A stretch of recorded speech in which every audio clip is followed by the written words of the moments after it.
What is going on with silver and gold? For instance, this morning we saw gold take a dive and then come fighting back. We're going to talk about that in this video. Also, massive news regarding China and India and gold. We got to look at the big picture, because when we do, the future for the silver price and gold price actually look very, very optimistic.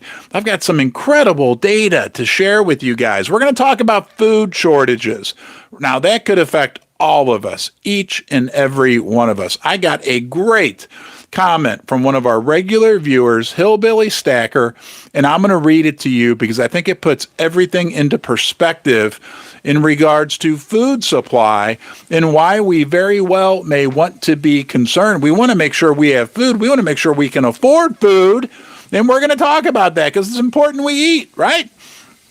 We eat, we drink, we do other things, and then we come get together here in Ron's Basement. And there is no one more important right now on this live stream than you. Okay, you are special, you're unique, you've got something to share. You can do that in the comment section. I want you to come back. Please give this video a thumbs up. That really helps. That thumbs up thing, you press it. That's all you got to do. When we get to 100, and we're already at 50, I'm going to ring that bell. Oh, you can't see the bell today. Well, here, the bell's here. Okay, do you want me to adjust the camera?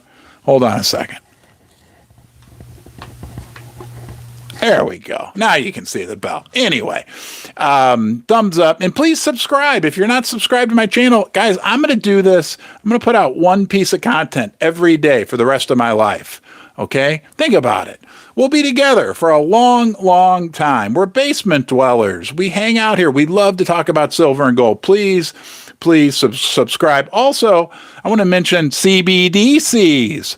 Another mind-blowing fact came out about central bank digital currencies. I have a theory on what that'll do for silver and gold. I talked with some other people about it. I'm going to share that with you as well. So let's jump right into China and India. There is a drain of silver and gold from the west to the east. China and India are taking all of the silver and gold, not to mention the other eastern countries, the BRICS countries. Don't forget. I mean, my gosh, we got to remember August 22nd, potentially the biggest day ever for silver and gold investors. Right around that time, we're going to hear from the BRICS countries. James Rickards is saying we're going to hear about a gold-backed currency, right? Somebody just put gold backs, right? We've got that here in the United States. You can buy gold backs, but nonetheless, we're going to hear from the BRICS. And you know what? Two of the countries in the BRICS, right? India and China.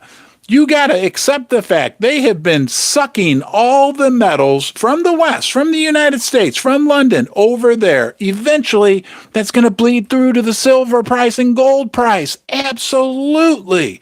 I've got some astounding facts I want to share with you about these two countries. Put this in perspective. We need to open our minds, because a lot of us, we live in a very centric United States, or if you're joining us from London, England, welcome, my friends from London. I can't wait to visit someday.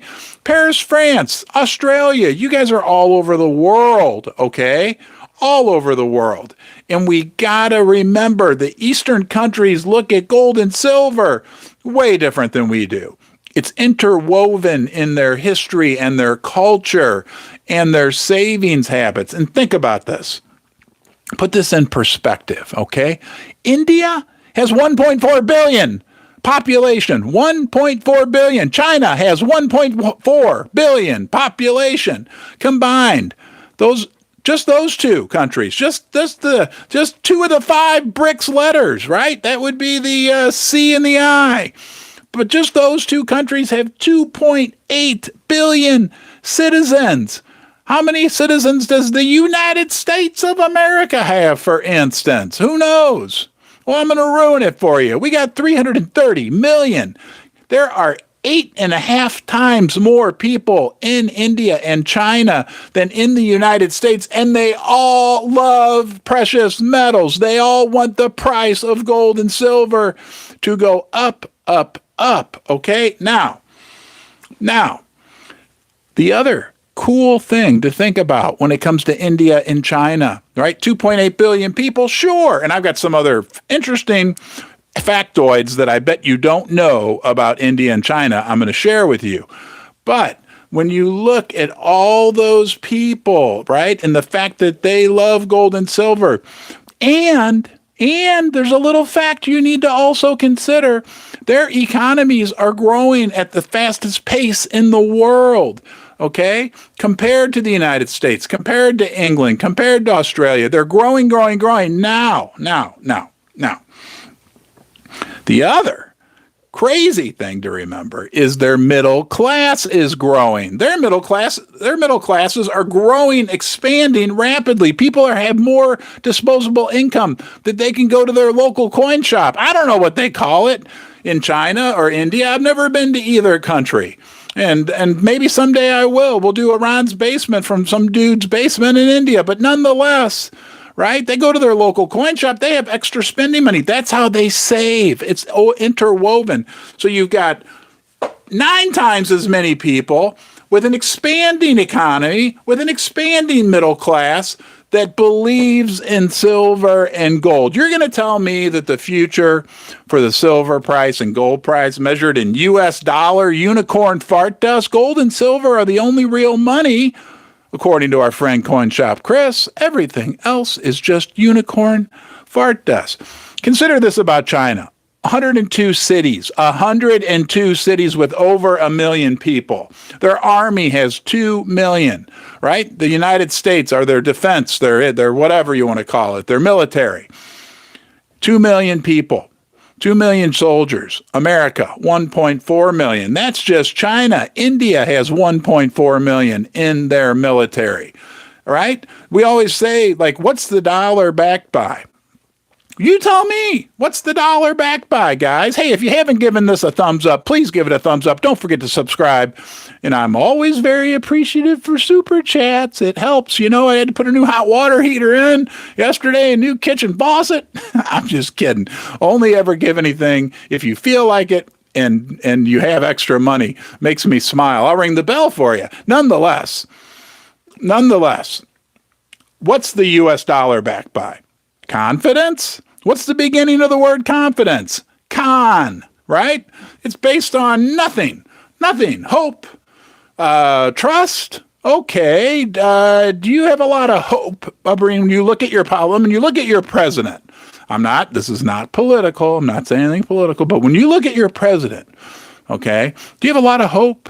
Do you have a lot of confidence? When you look at your senators and House representatives in Washington, D.C., do you have a lot of hope and confidence?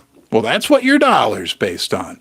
Do you think they're making wise decisions? I don't know. It's also based on the U.S. military, they claim, right? We're the strongest. We're blah, blah, blah. And I'm not going to dispute that. But when you look at troop numbers alone, I would say that India and China, with their combined 3.4 million troops in their military, is a possibly a force to be reckoned with. I don't know. I'm not a military expert, but nonetheless, India alone has the 3rd highest number of billionaires in the world. They invented chess. Nope, just a few more little factoids for you.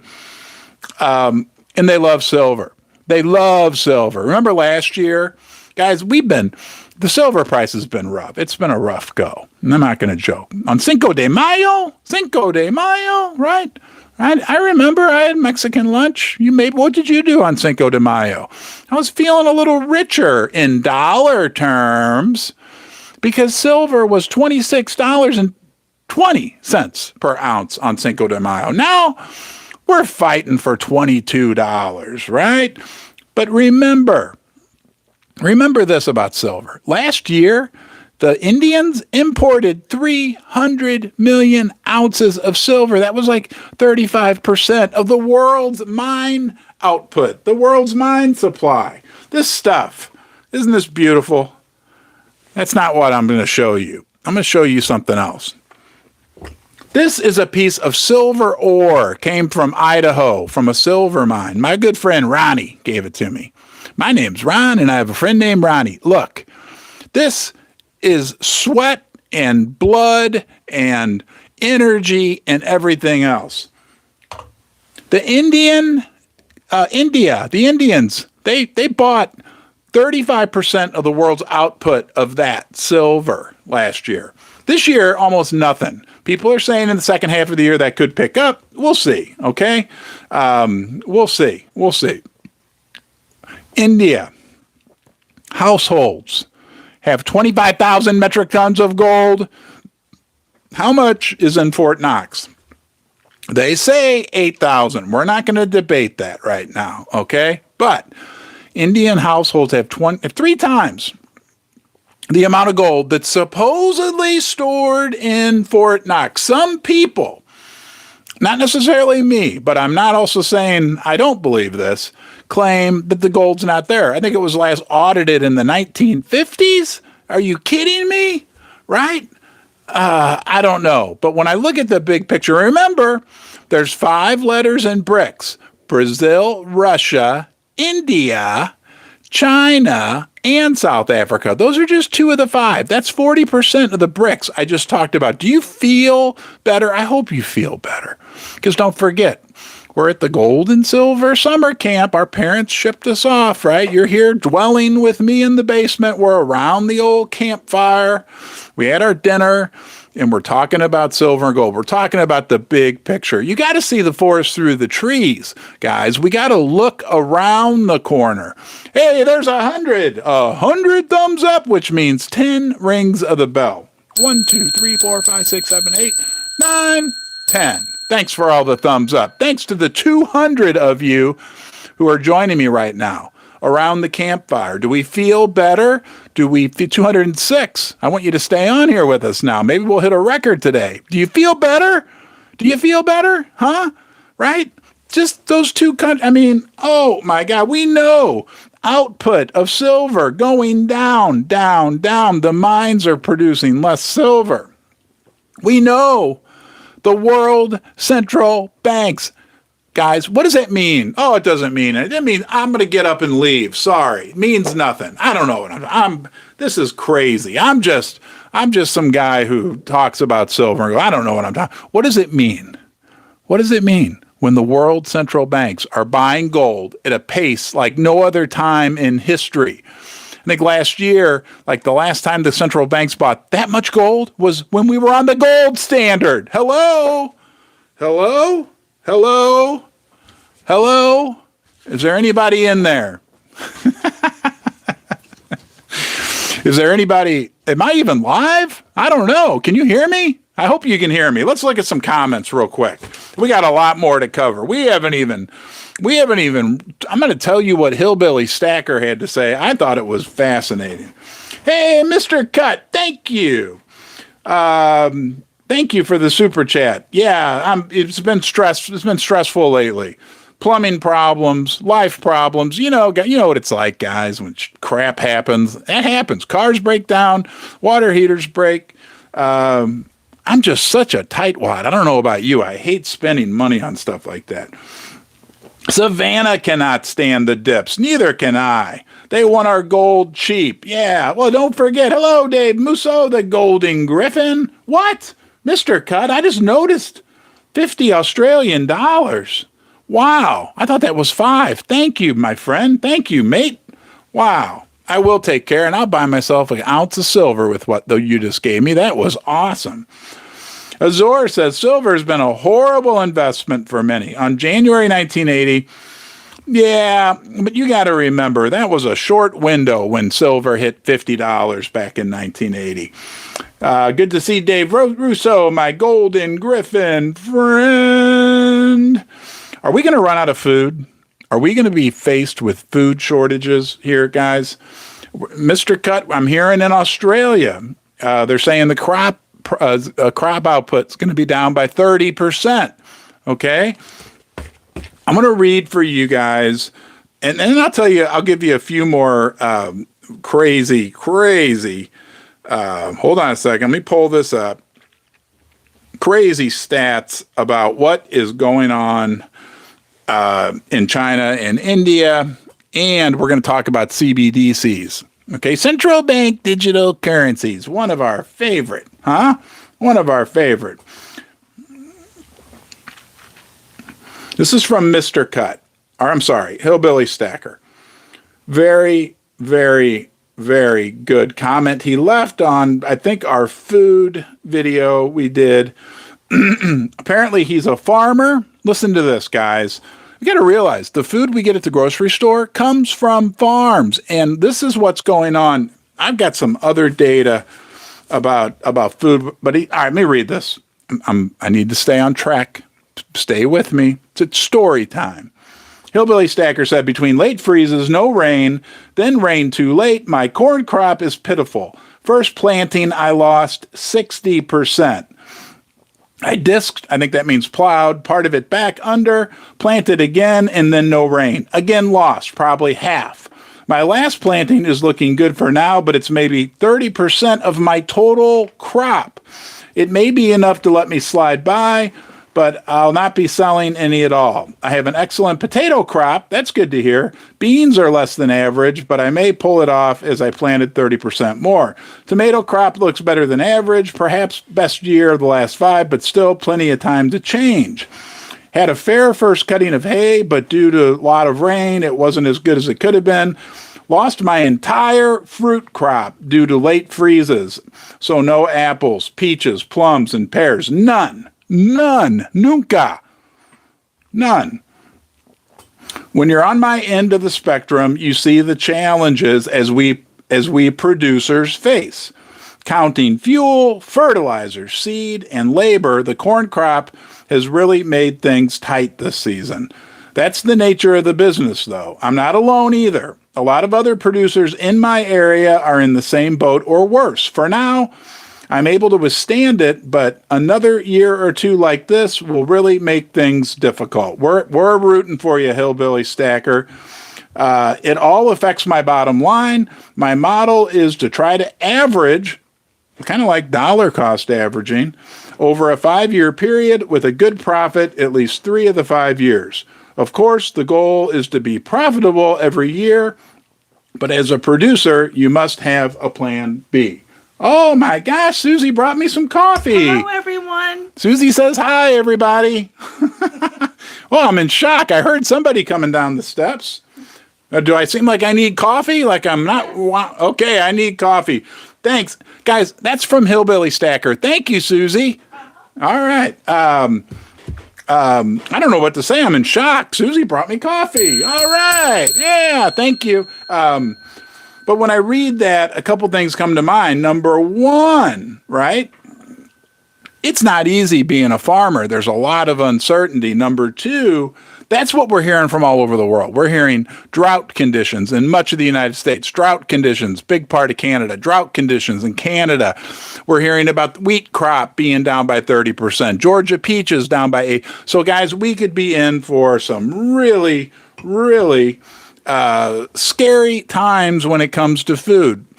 I don't think we're going to be like Armageddon, there's no food at our grocery stores. What I think is we could see much higher prices, much more food inflation. The Fed, Jerome Powell, where is Jerome? Oh, I'm using him as my mic stand.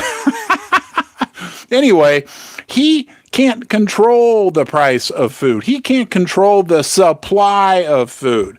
If we get runaway inflation, what does that mean for silver? What does that mean for gold? We know what that means. That means much, much, much higher prices. Because when everybody finds out that we're in a stagnant economy, right? We're stagnating, in which we're doing now, and we have inflation. That's stagflation, and that only means one thing. Stagflation, read about it. In the 1970s and 80s, unbelievable.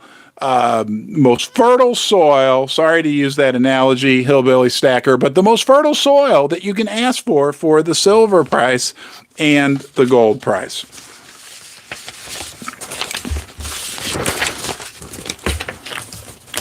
I was talking to a friend earlier today, His name happens to be Buddy. Buddy, my buddy. And we stumbled across a very interesting fact when it comes to silver. Very interesting fact. He just got his hair cut. It looked darn good, I told him. He was like, yeah, when I paid for it, I thought it cost me about a silver round. He's like, I could have paid for my haircut with a silver dollar or a silver round. And I said, think about this. Think about this, buddy. Well, we did some research. Sorry. And we went back to the 1950s. You know what it cost to get a haircut in the 1950s in the United States? About $1. Okay, about $1 to get your haircut. About a silver dollar. I said, imagine this. Just imagine, back to your grandpa. He's going to get a haircut. And he says, like I always do, nah, I'll wait a month. I'll skip this month. I won't get my haircut this month. And he takes his dollar and he puts it in his pocket. Now, there's two scenarios. That was either a silver dollar, okay, or it was a paper dollar. And then your grandpa, unfortunately, passes away. Grandma lives another 50 years. Fast forward to today. You're cleaning out grandma's house. You find grandpa's old pants in the closet. You're like, oh, look, it's Grampy's pants. They still smell bad. But you dig into the pocket. You're either going to find a paper dollar or a silver dollar. If you find a paper dollar, well, congratulations, you got $1. What are you going to do with that? Not a lot. You can't go to the dollar store. You can't get anything on the McDonald's menu anymore. It's worth $1. We know what $1's worth today. But if Grandpa, instead of a paper dollar, had put a silver dollar in that pocket and it stood in that closet lost for 65 years, and you pull that out and you got yourself a silver dollar, right? This is a silver round, but nonetheless, you get the point. Guess what? You can't get a haircut with that paper dollar, but if Grandpa had put a silver dollar in his pocket and forgot about it, today you could take that, go to a coin shop, get yourself $25 or $30 for it, whatever, you know what I'm saying, and go get your haircut. I thought that was really, really interesting. Let's talk about our friend Jerome Powell and the Fed. The silver price and gold price, right? Hopefully gold's still above 1900. And we'll touch on that as well. But it's been a struggle. I get it. I understand. That's some good coffee. By the way, thank you for all the thumbs up. Thank you for the super chat, Mr. Cut. Super generous from you. Don't forget to please subscribe, okay? Silver price and gold price have been killed by the Federal Reserve. It feels like it never ends, right? Either they're raising rates or they're talking about raising rates. And now we got Jerome Powell out there again telling us that they're going to raise rates 2 more times by the end of the year. It has been painful beyond painful. And it seems like somehow or another, in both an imaginary mirage level and a real level, they keep this facade alive that the U.S. economy is strong. Is it strong? Well, I guess if you're in the top 1%, you're doing pretty good, right? But if you're normal and you're in somewhere in the middle, like I happen to be, it doesn't seem so strong, okay? And you know, it just drives me crazy that it's this constant bop, bop, bop, talk, and it kills the price of silver and gold. Guys, something's going to happen. Even under the best of circumstances, the economy is throwing the brakes on. CoinShop Chris sent me an article last night. Walgreens is closing 150 stores. Walgreens, right? Because business, foot traffic, all that good stuff is down. So when this flows through, when we get the slowing economy with the inflation, the Fed is going to they're going to have no choice but to pivot. And we know when they really pivot, right? Because we've seen little false starts when the market starts to think, oh, the Fed's not going to raise rates. When we get the real McCoy, Katie bar the door. In the stronger silver, it's a stronger gold price. When both the stronger, the more they can hang in there. And I know it's been tough. Trust me. I get it. Oh, don't forget, we're going to do questions and answers at the end here. So In a few minutes, you're going to have your golden opportunity to ask me about comments, questions, whatever the case may be. But boy, when that pivot really happens, I mean, we've had a couple false starts, right? In the higher that gold can maintain. Buddy Rumble this morning, he's saying he thinks the 1900 is going to be the new floor, and he's had like a crystal ball lately. We're going to have some some good times in the silver and gold. I'm back. All right.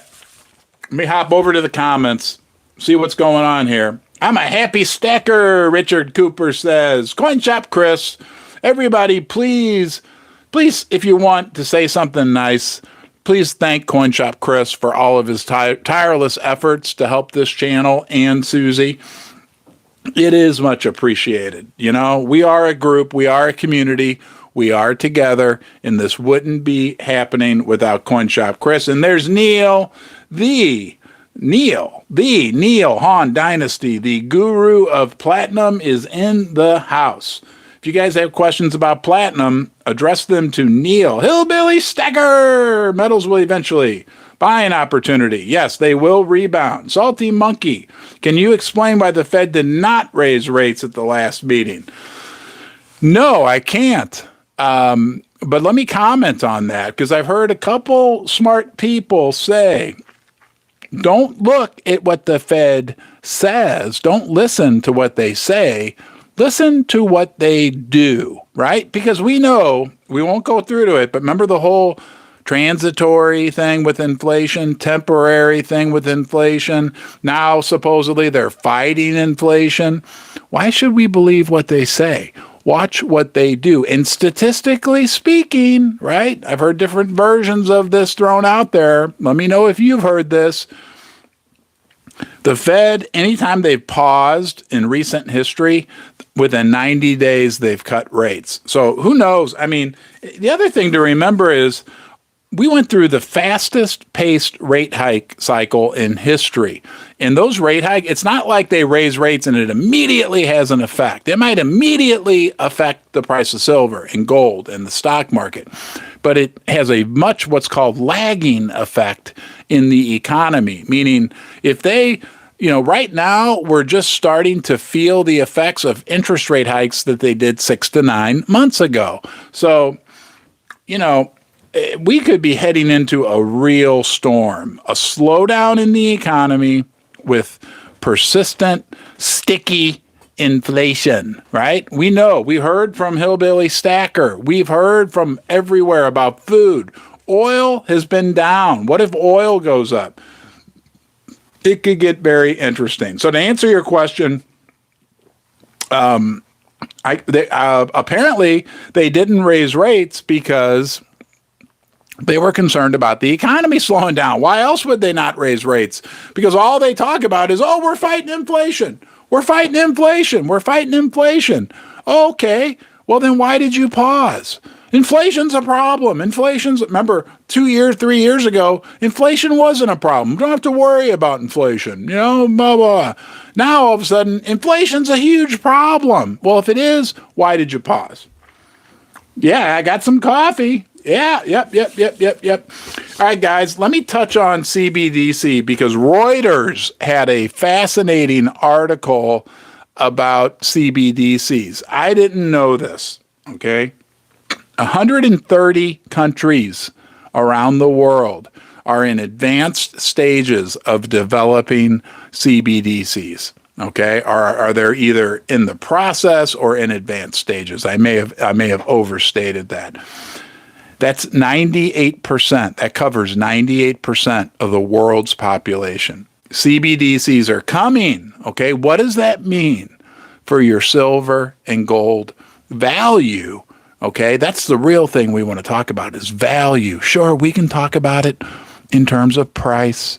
I know we all believe dollar, we've been brainwashed. We have been brainwashed. Dollars are valuable.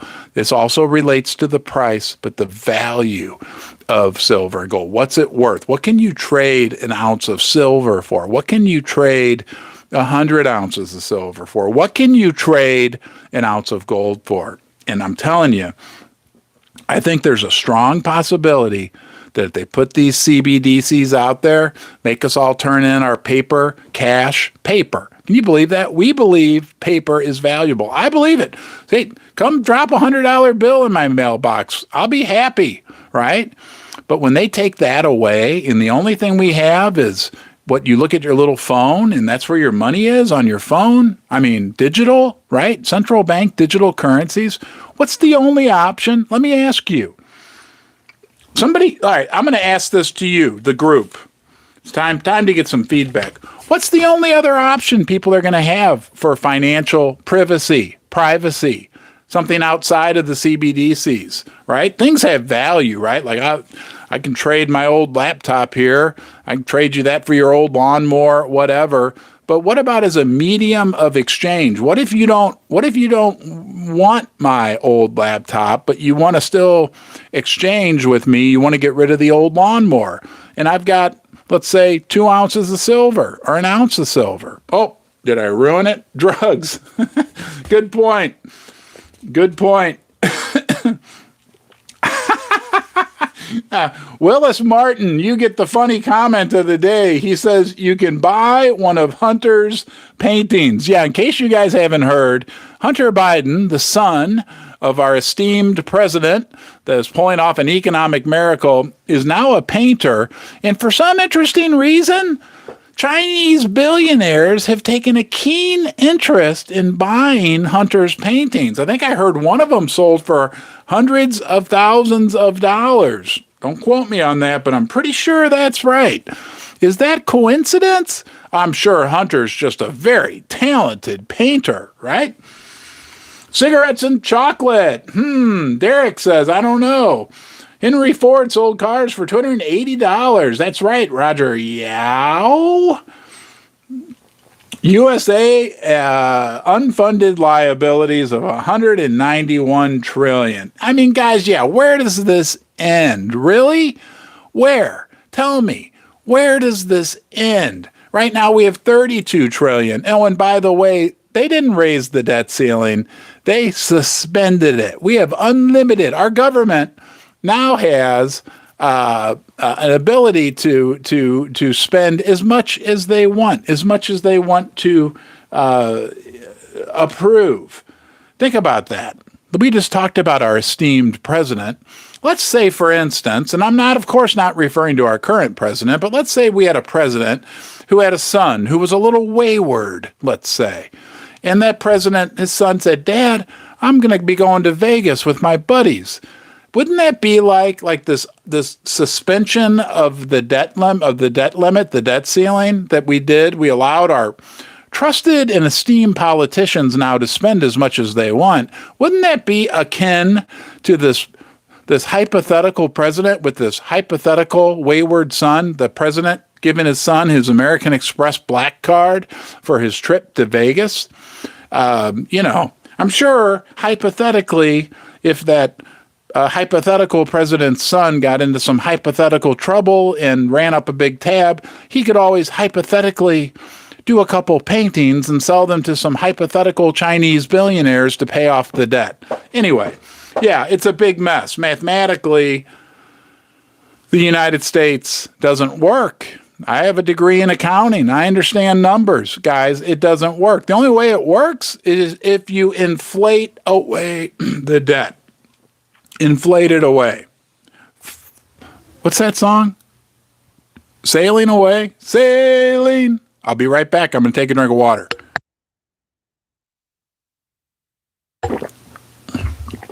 Okay, I'm back.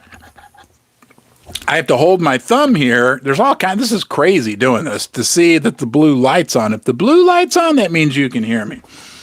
Thanks for the comment. All right, guys. Questions, comments. Let's see what's going on. Hunter's in some legal trouble. Painting prices are down. Buy the dip. Yeah. Oh, isn't it just, I mean, it's absolutely just astounding. Absolutely astounding, the situation that we find ourselves in. It's, I don't know, interesting times, to say the least. All right. Stuart says, stock up on dried pasta, rice, and beans. Good recommendation. Let it be done. Black market. Yeah, we could have a huge black market develop if the CBDC comes around. I mean, who knows, right? Oh boy, you guys have some funny comments. Right now, I'm ready. Okay, question for you. I posed this on the community tab on the channel. 6 months from now, it'll be a couple days after the holidays. If you celebrate Christmas, Merry Christmas, right? It's hard to believe, right? 6 months from now. Will the silver price be above $28 or below 20? Let me know in the comments. I want to hear what you guys say. Above 28 or below 20? Below, says Canadian Stacker. Okay, we got a bad one. Above, says Hillbilly Stacker. I'm thinking that Ancient Tom says above. This is Christmas. Way above, says Nujado.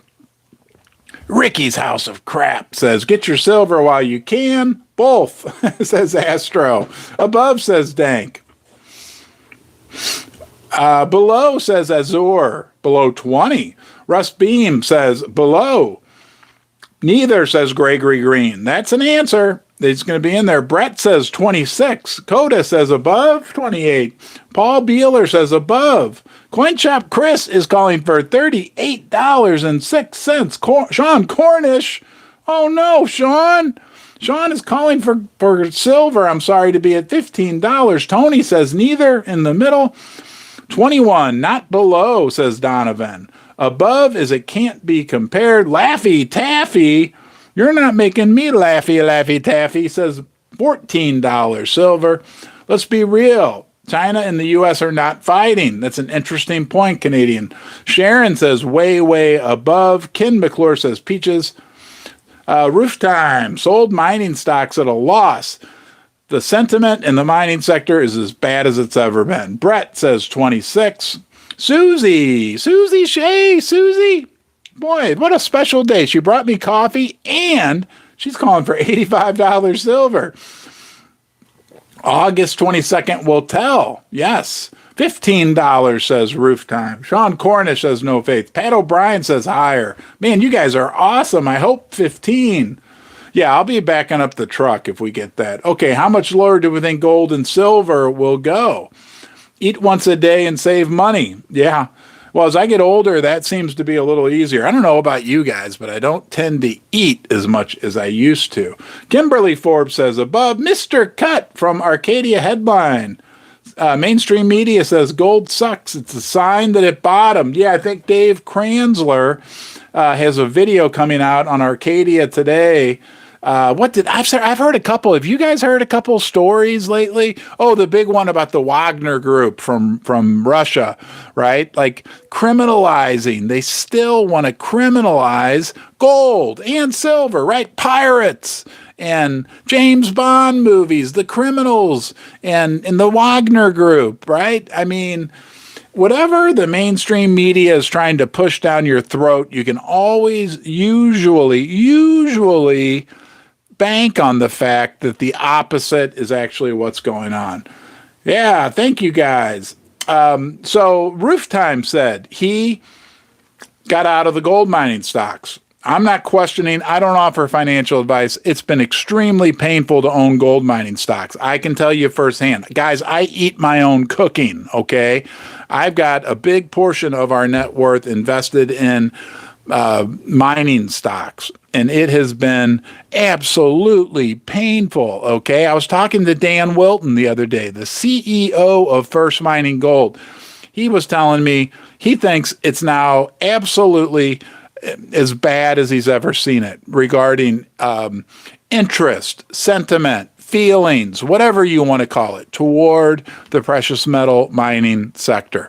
Whether you're talking silver miners, gold miners, whatever, right? Like, it's a pariah. The volume, the number of shares trading hands on the markets like the TSX up in Canada, the Toronto Stock Exchange, where a lot of the mining stocks are traded, especially the junior stocks, near an all-time low. Does that make sense?